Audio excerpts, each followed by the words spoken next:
Good afternoon, dear friends. I'm happy to meet you.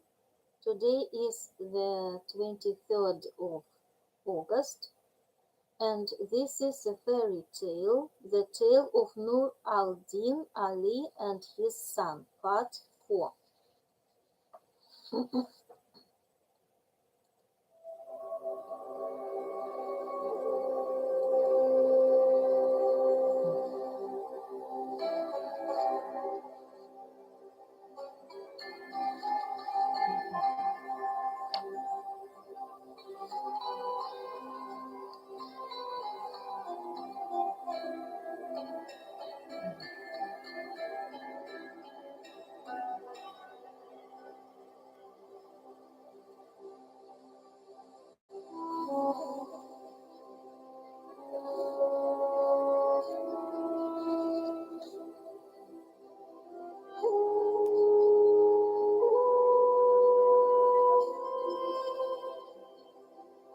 After taking leave of his sovereign,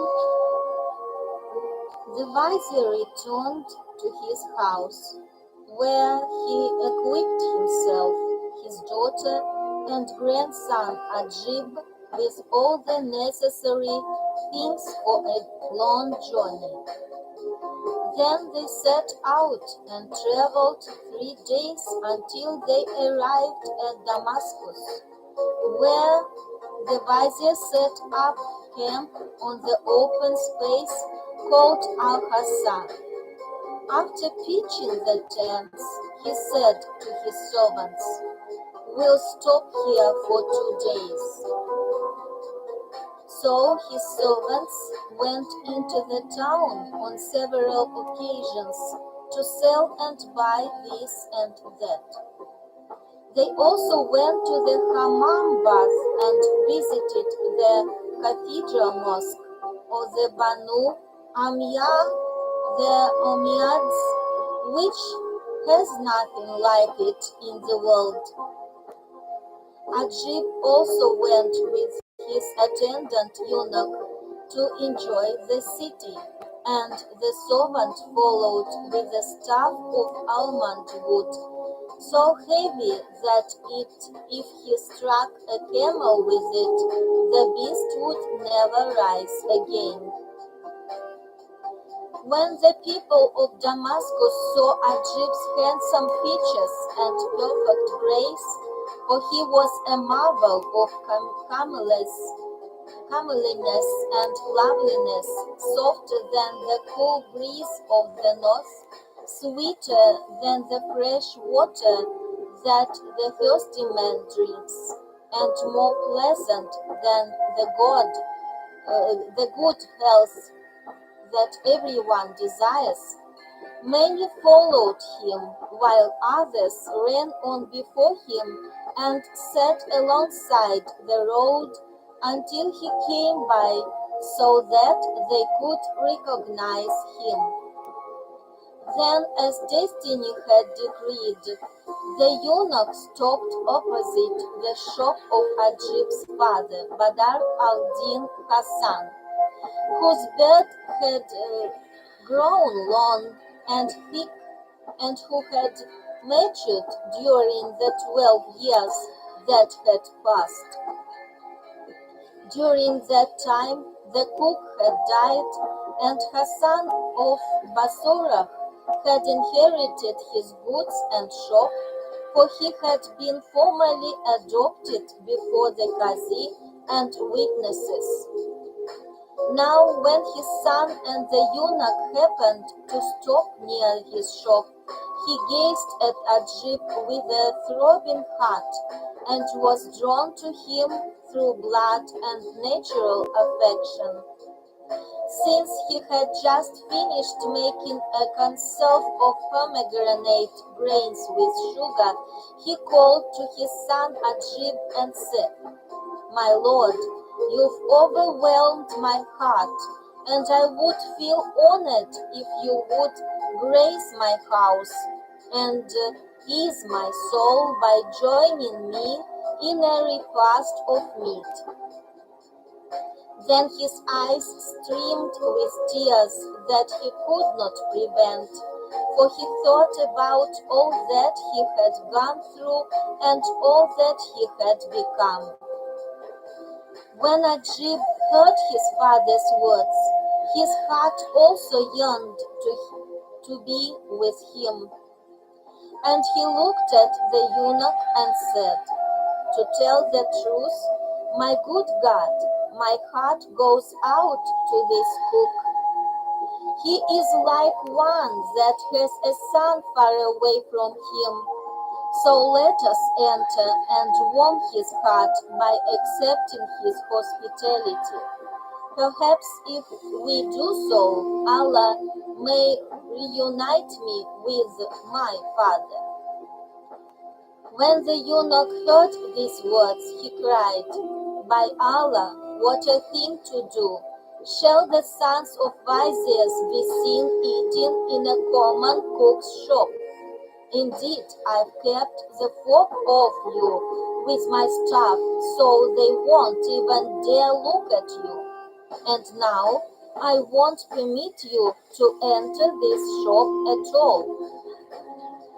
When Hassan of Basora heard this speech, he was astounded and turned to the eunuch with tears pouring down his cheeks.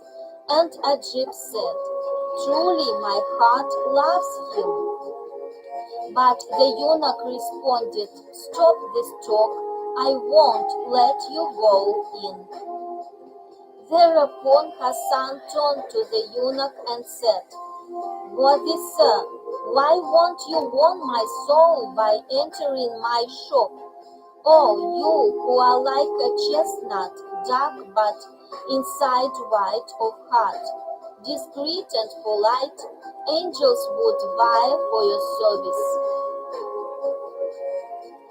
The eunuch was pleased by these words, and so he took Ajib by the hand and went into the cook's shop.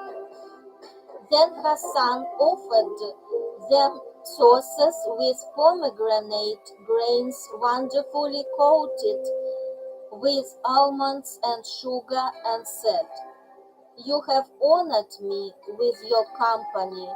Please eat, and may you have good health and happiness." In response, Ajib said to his father, "Sit down and eat with us, so that Allah might perhaps unite us with the man we long for." "My son," said Hassan, "have you suffered the loss of a loved one in your tender years?" "Indeed I have," answered Ajib. "My heart burns for the loss of a beloved who is none other than my father. This is why I and my grandfather have gone out to search the world for him.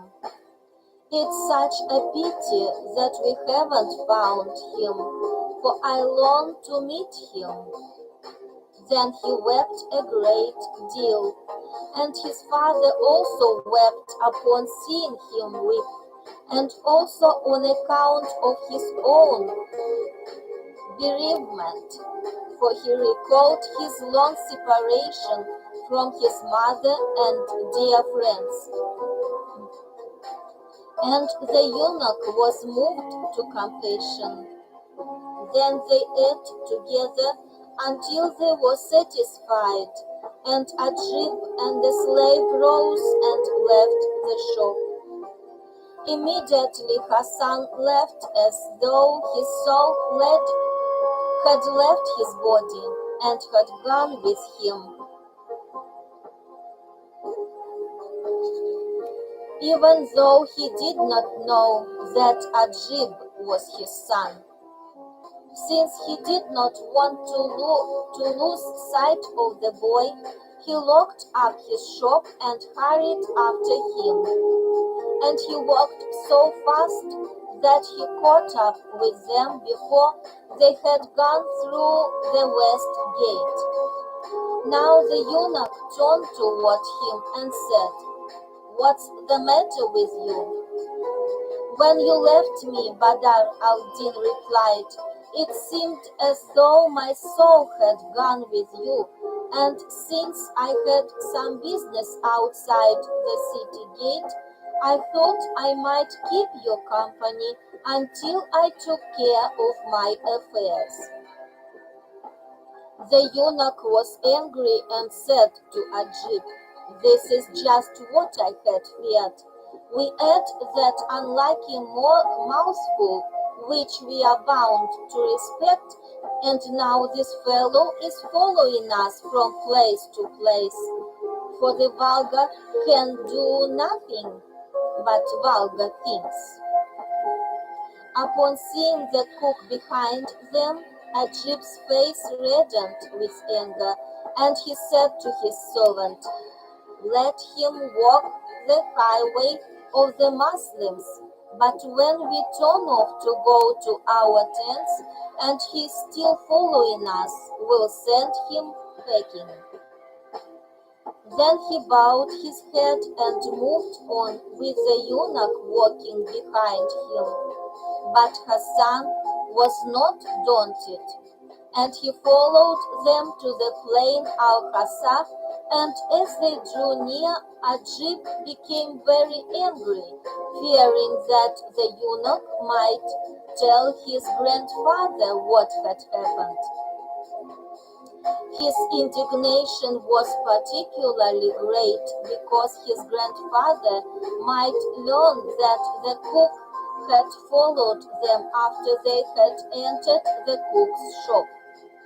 So he turned and looked at Hassan of Basora and found his eyes fixed on his own, for the father had become a body without a soul, and it seemed to Ajib that his eyes were treacherous, or that he was some lewd fellow.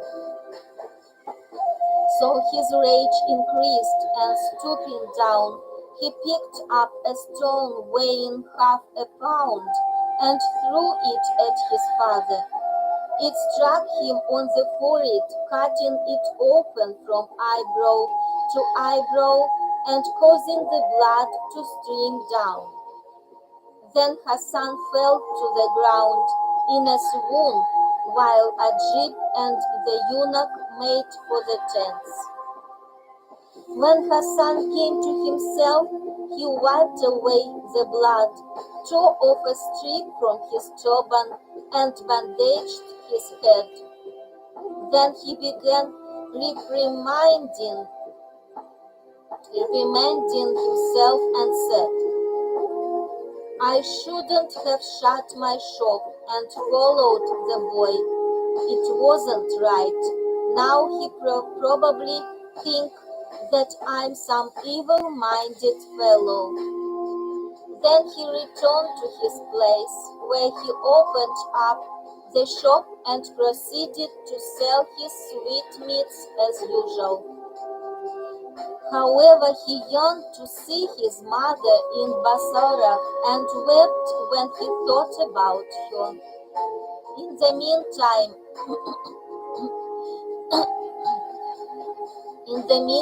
the vizier stayed in Damascus 3 days and then traveled to Emesa, making inquiries about Hassan along the way.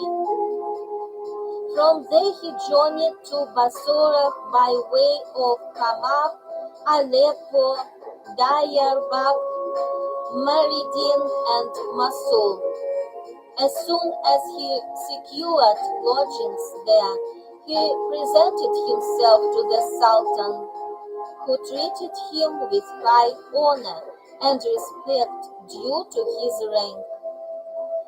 When the Sultan asked him the reason for his coming to Basora, the vizier told him all about his past and that the minister Nur al-Din was his brother. Upon hearing this, the Sultan exclaimed, "May Allah have mercy on him." Then he added, "My good Sahib, he was my vizier for 15 years, and I loved him very much. Then he died, leaving a son who dwelt here for only 1 month after his father's death. Since that time, he's disappeared and nobody has had any news of him. But his mother, who is the daughter of my former minister, is still with us. When Shams al-Din heard that his nephew's mother was alive and well, he rejoiced and said, "O king, I would very much like to meet her." The Sultan gave him permission right away to visit her, and so he went to the mansion of his brother Nur al-Din, where he cast sorrowful glances at all the things in and around it and kissed the threshold. Then he began weeping as he thought about his brother and how he had died in a strange land, far away from kith and kin and friends. As he passed through the gate into a courtyard, he found a vaulted doorway built of hardest cyanide, with an inlay of different kinds of multicolored marble. After walking through this doorway, he wandered about the house and saw the name of his brother Nur al-Din written in gold upon the walls. So he went up to the inscription and kissed it, and wept while thinking of how he had been separated from his brother and how he had now lost him forever. Then he walked on until he came to the apartment of the mother of Badr al-Din. From the time of her son Badr al-Din's disappearance, his mother had never stopped weeping for him. And when the years grew long and lonely, she had a tomb of marble built in the middle of the salon, and she used to weep for him day and night and always slept close by. When the vizier drew near her apartment, he heard her voice and stood behind the door while she addressed the sepulchre. As she was talking, he entered and greeted her. Then he informed her that he was her husband's brother and told her the entire story of what had happened between them.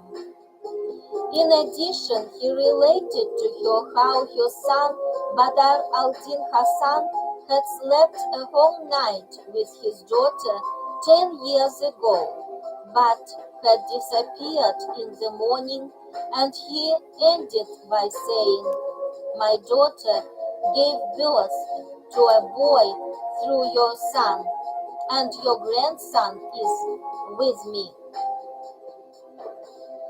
When she heard the news that her boy Badr al-Din was still alive, and when she saw her brother-in-law, she arose and threw herself at his feet and kissed them.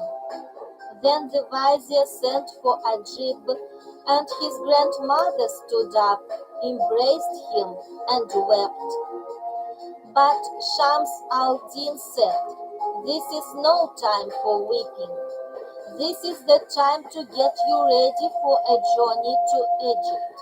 Let us hope that Allah will reunite you and me with your son and my nephew." "As you wish," she said, and immediately began to gather together her baggage, jewels, equipment, and slave girls for the trip, while the vizier went to take his leave from the Sultan of Bassorah, who requested that he carry presents and rare items from him to the Sultan of Egypt. Then he set out at once on the homeward journey and came to Damascus, where he stayed at the same place. After pitching tents, he said to his company, "We'll stay here 1 week to buy presents and rare things for the Sultan." Now Ajib remembered what had happened before and said to the eunuch, "I want some amusement. Come, let us go down to the great bazaar of Damascus and see what's become of the cook whose sweetmeats we ate and whose head we broke, for he was indeed kind to us, and we treated him badly." "As you wish," the eunuch answered. So they left the tents, and Ajib was drawn toward his father.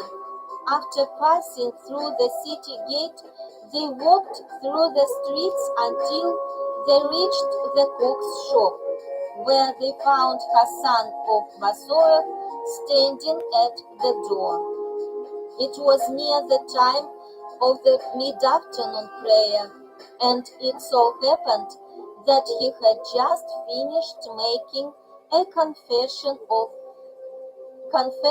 of pomegranate grains.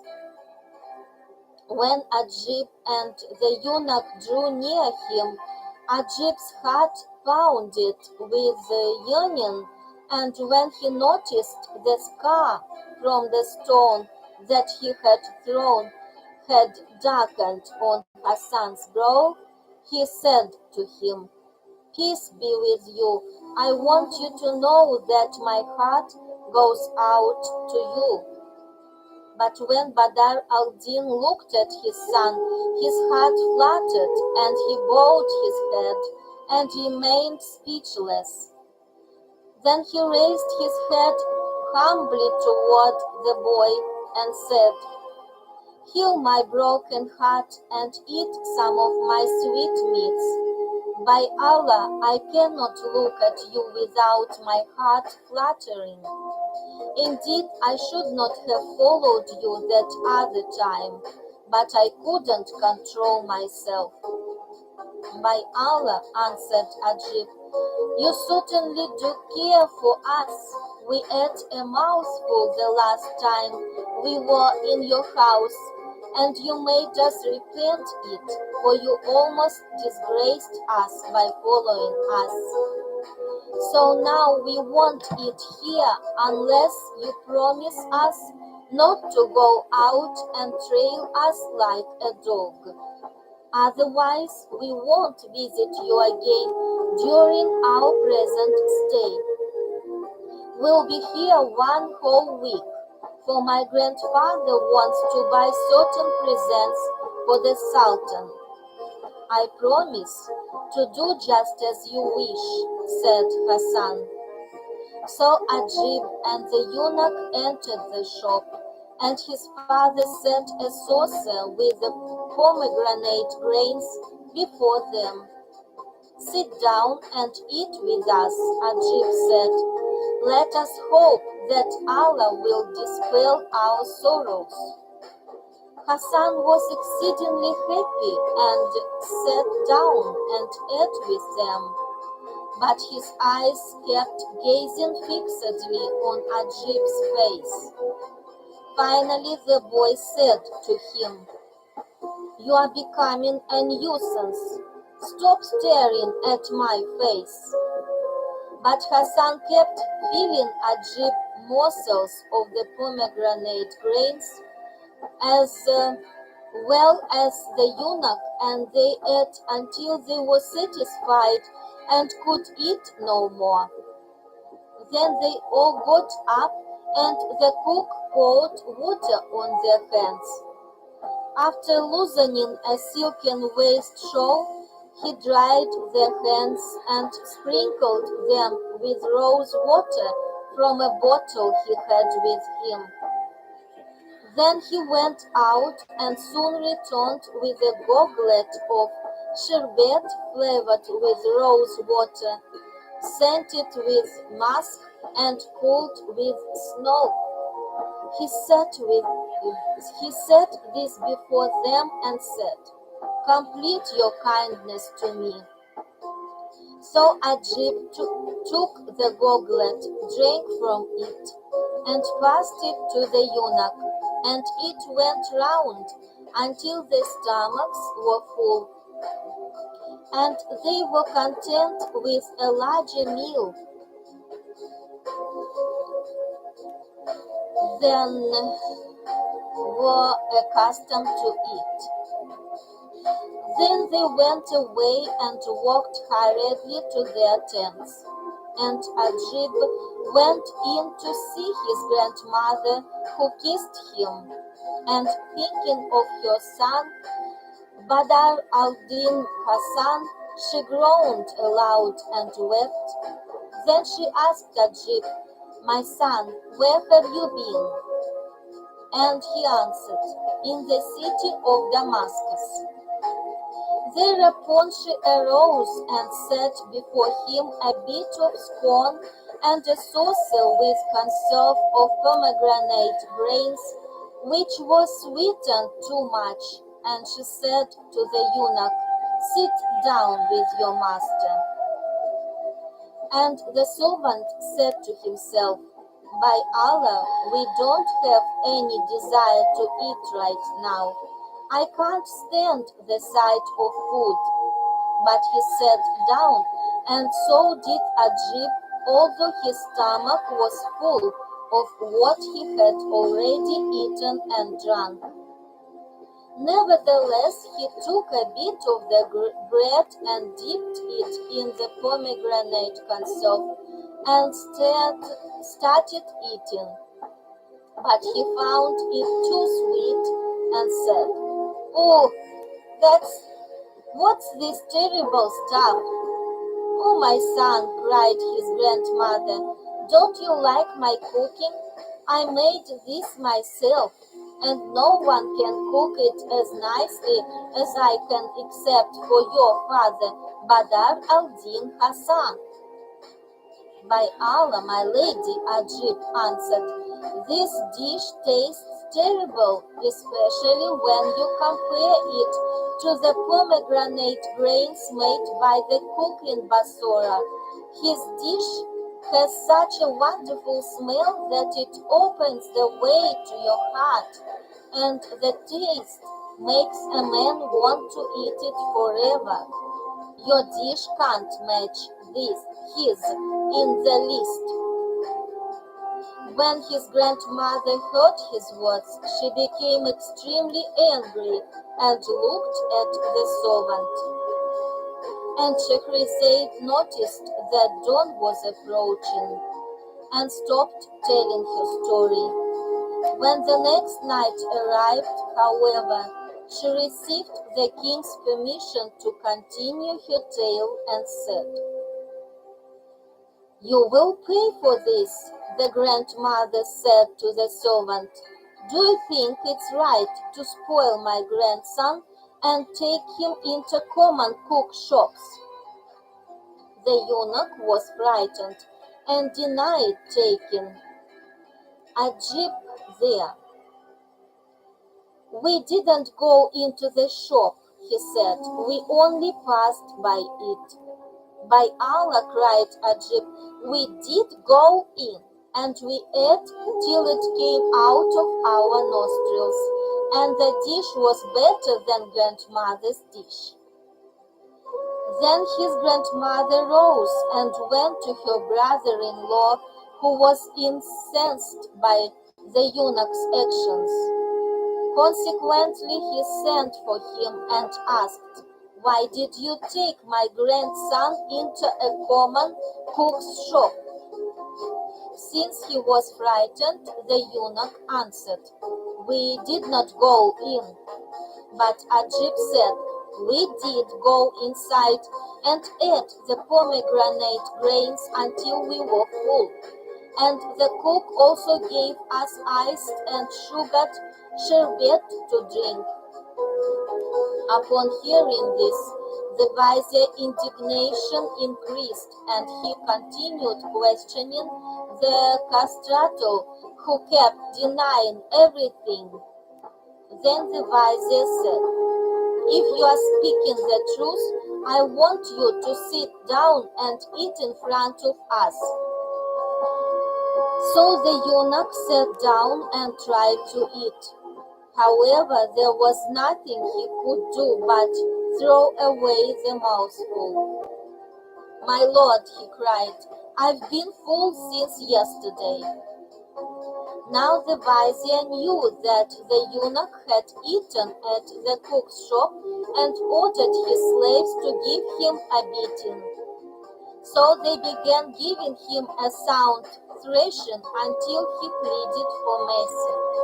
"Master, please tell them to stop beating me, and I'll tell you the truth." The vizier ordered his slaves to stop and said, "Now tell the truth." "Well," said the eunuch, "we really did enter the cook's shop, and he served us pomegranate grains. By Allah, I never ate anything as delicious as that in my life, and I must admit that this stuff before me has a nasty taste." The eunuch's words made the grandmother very angry, and she said, "I've heard enough. Now you must go back to the cook and bring me a saucer of his pomegranate grains and show it to your master. Then he'll be able to judge which tastes better, mine or his." "I'll do as you say," the eunuch replied. The grandmother gave him a saucer and half a dinar, and he returned to the shop and said, "Oh, Sheikh of all cooks, we've made a wager in my lord's house concerning your abilities as a cook. Someone has made pomegranate grains there too, and we want to compare it to half a dinar's worth of yours. So give me a saucerful and make sure it's your best, for I've already been given a full meal of a beating with sticks on account of your cooking, and I don't want them to make me eat more of that kind." Hassan laughed and answered, "By Allah, no one can prepare this dish as it should be prepared except for me and my mother, and she's in a country quite far from here." Then he landed out a saucerful, and after finishing it off with musk and rose water, he sealed it in a cloth and gave it to the eunuch, who hurried back to his master. No sooner did Badr al-Din's mother taste it and examine the excellent way it had been cooked than she knew who it had prepared it. All at once she uttered a loud scream and fell down in a faint. The vizier was most startled by this and sprinkled rose water on her. After a while she recovered and said, "If my son is still alive, then it was he who prepared this conserve of pomegranate grains and nobody else. This cook must be my very own son, Badr al-Din Hassan. There is no doubt in my mind, nor can there be any mistake, for only he and I know how to prepare pomegranate grains this way, and I taught him." When the vizier heard her words, he rejoiced and said, "How I long to see my brother's son. We've waited so long for this meeting, and only Allah can help us bring it about." Then he arose without delay, went to his servants and said, I want 50 of you to go to the cook's shop with sticks and staffs. You are to demolish it. Tie his arms behind him with his own turban and say, It was you who made that stinking mess of pomegranate grains, and drag him here with force but without doing him any harm. And they replied, You can count on us to carry out your command. Then the vizier rode off to the palace right away and met with the viceroy of Damascus and showed him the Sultan's orders. After a careful perusal, the viceroy kissed the letter and asked, Who is this offender of yours? A man who is a cook, said the vizier. So the viceroy sent his guards to the shop at once, and they found it demolished and broken into pieces, for while the vizier had gone to the castle, his men had carried out his command. Then they waited for his return from the viceroy, and Hassan, who was the prisoner, kept saying to himself, I wonder what they found in the conserve of pomegranate grains to do this to me. When the vizier returned from the viceroy, who had given him official permission to take his debtor and depart with him, he called for the cook. His servants brought him with his arms tied by his turban, and when Badr al-Din Hassan saw his uncle, he began to weep and said, My lord, what have I done to offend you? Are you the man who prepared the conserve of pomegranate grains? Asked the vizier. Yes, Hassan answered. Did you find something in it that calls for the cutting off of my head? You deserve even worse, replied the vizier. Then tell me what my crime is, and what's wrong with the pomegranate grains. Soon, responded the vizier, and he called aloud to his servants and said, Bring the camels here.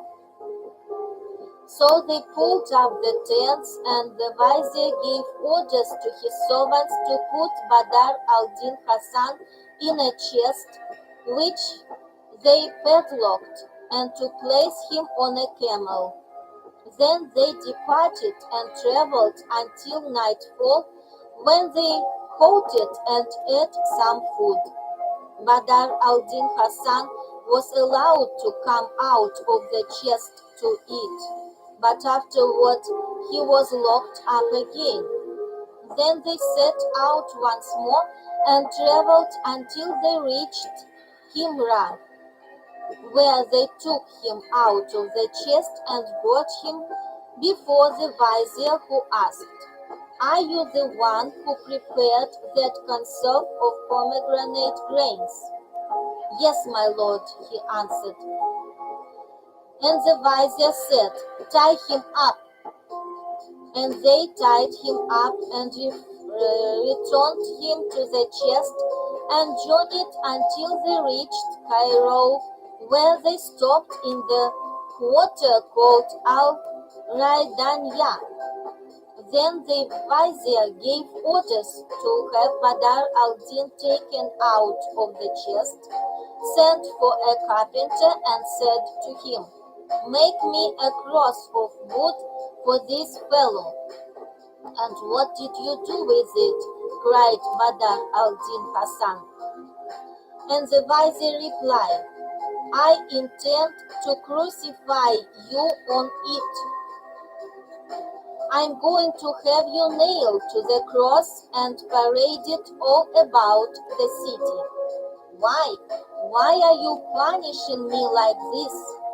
because of your vile cooking. How could you prepare conserved pomegranate grains without pepper and sell it to me that way? Just because it lacked pepper, you are doing all this to me? Wasn't it enough that you destroyed my shop, locked me in a chest, and fed me but once a day? Too little pepper, this is a crime that can only be expiated on the cross. Badr al-Din Hassan was astounded and began to mourn for his life. Thereupon the vizier asked him, "What are you thinking about now?" "About dunce heads like you," responded Hassan. "If you had just an ounce of any sense, you wouldn't be treating me like this." "It's our duty to punish you like this," said the vizier, "so that you'll never do it again." "Your least punishment was already too much punishment for what I did," said Hassan replied. "May Allah damn all conservers of pomegranate grains and curse the hour when I cooked it. I wish I had died before this." But the vizier responded, "Nothing can help you. I must crucify a man who sells pomegranate grains that lack pepper." All this time the carpenter was shaping the wood, and Badr al-Din looked on. At nightfall his uncle had him locked up in the chest again and said, "Tomorrow the thing shall be done." Then he waited until he was sure that Badr al-Din was asleep, whereupon he mounted his horse, entered the city, and had the chest brought to his own house. Then he entered his mansion and said to his daughter Sit al-Husan, "Praise be to Allah who has reunited you with your husband. Get up now and arrange the house as if it were your bridal night." So the servants arose and lit the candles, and the vizier took out his plan of the nuptial chamber and told them what to do until they had put everything in its proper place, so that whoever saw the chamber would have believed that it was exactly the same as it was on the very night of the marriage.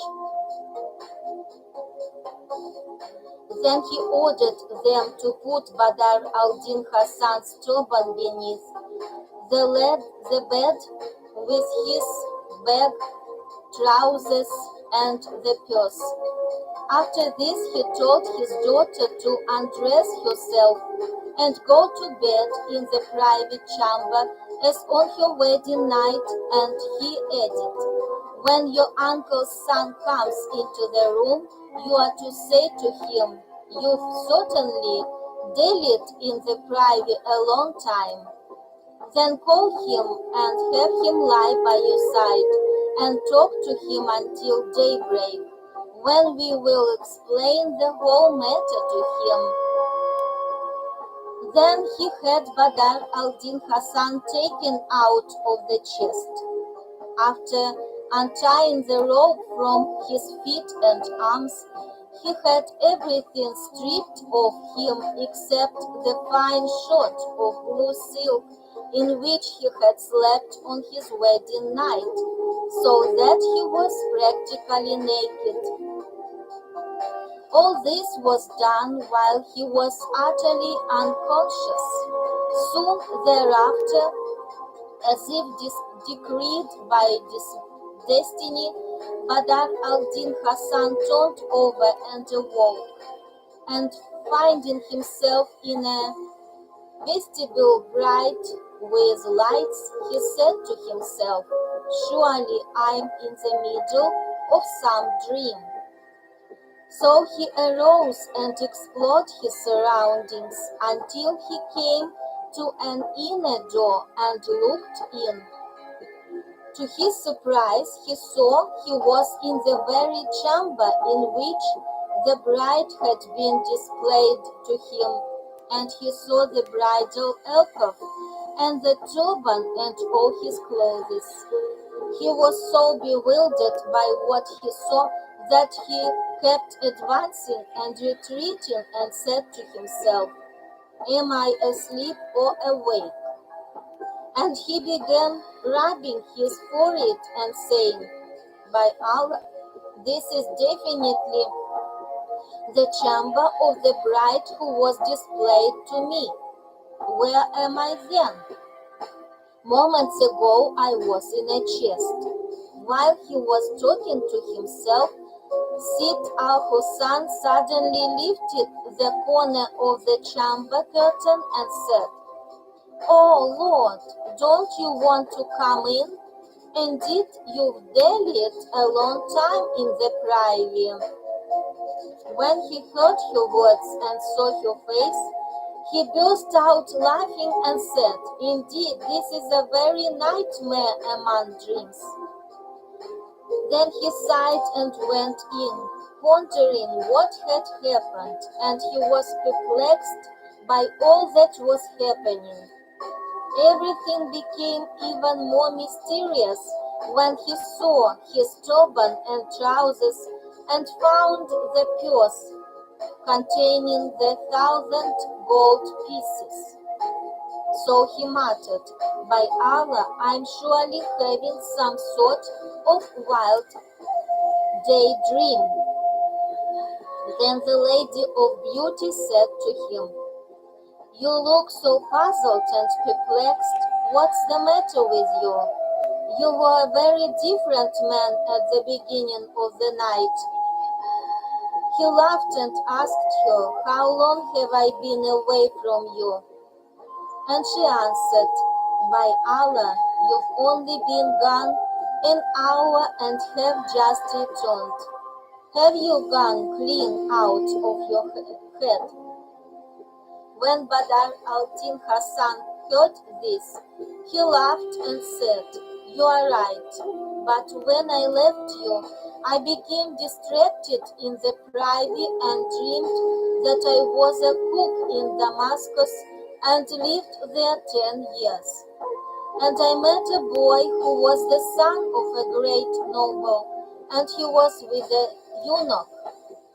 As he was talking, he passed his hand over his forehead, and feeling the scar, he cried out, 'By Allah, oh my lady, it must have been true, for he struck my forehead with a stone and cut it open from eyebrow to eyebrow. And here is the mark, so it must have happened.' Then he added, 'But perhaps I dreamed it when we fell asleep, you and I, in each other's arms. Yet it seems to me that I traveled to Damascus without tabush and trousers and worked as a cook.' Then he was confused and thought a while. 'By Allah, I also imagined that I had prepared a conserve of pomegranates and put too little pepper in it. I must have slept in the privy and have seen all of this in a dream, but that dream was certainly long.' 'And what else did you see?' asked Steed al-Hussein. So he told her everything and soon said, 'By Allah, if I hadn't wakened, they would have nailed me to a cross of wood.' 'What for?' she asked. 'For putting too little pepper in the conserve of pomegranate grains,' he replied, 'and it seemed to me that they demolished my shop destroyed all my equipment, and put me in a chest. Then they sent for a carpenter to make a cross for me, and they would have crucified me on it. Thanks to Allah, this happened to me in a dream, and not while I was awake. Sid al-Hussein laughed and clasped him to her bosom, and he embraced her. Then he thought again and said, "By Allah, it couldn't have happened while I was awake. Truly, I don't know what to think of it all." Then he lay down and thought, and throughout the night he kept wondering about what had happened. Something saying, "I must have been dreaming," and then saying, "I was awake." When morning arrived, his uncle Shams al-Din came to him and greeted him. When Badr al-Din Hassan saw him, he said, "By Allah, aren't you the man who ordered that my hands be tied behind me and that my shop be smashed? Weren't you going to nail me to a cross because my dish of pomegranates lacked of sufficient amount of pepper?" Thereupon the vizier said to him, "I must tell you, my son, that the truth has won out. All that was hidden has been revealed. You are the son of my brother, and I did all this to you to make sure that you were indeed the young man who slept with my daughter the night of your wedding. I couldn't be certain of this until I saw that you know the chamber and the turban, trousers, and gold, for I had never seen you before, and I couldn't recognize you. With regard to your mother, I have prevailed upon her to come with me from Basora." After saying all this, he threw himself on his nephew's breast and wept for joy. After hearing these words from his uncle, Badr al-Din Hassan was astonished and also shed tears of delight. Then the vizier said to him, "All of this happened, my son, because your father and I once had a major quarrel." And he told him why they had separated and why his father had journeyed to Basora. Finally, the vizier sent for Ajib, and when Badr saw him, he cried, "This is the one who struck me with the stone." "This is your son," said the vizier. And Badr al-Din Hassan embraced him and was extremely happy to be with his son. Just then his mother entered and threw herself into his arms. Then she wept and told him what had happened to her since his departure, while he related to her what he had suffered, and they thanked Allah Almighty for their reunion. 2 days after his arrival, the vizier Shams al-Din went to see the Sultan, and after kissing the ground, he greeted him in a manner suited for kings. The Sultan rejoiced at his return, and after placing the vizier by his side, he asked him to tell him all that he had seen during his journey and all that had happened to him. So the vizier told him all that had occurred from first to last. And the Sultan said, "Thanks be to Allah for your triumph, your reunion with your children, and your safe return to your people. And now I want to see your brother's son, so bring him to the audience." call tomorrow. Shams al-Din replied, he will stand in your presence tomorrow, if it be God's will.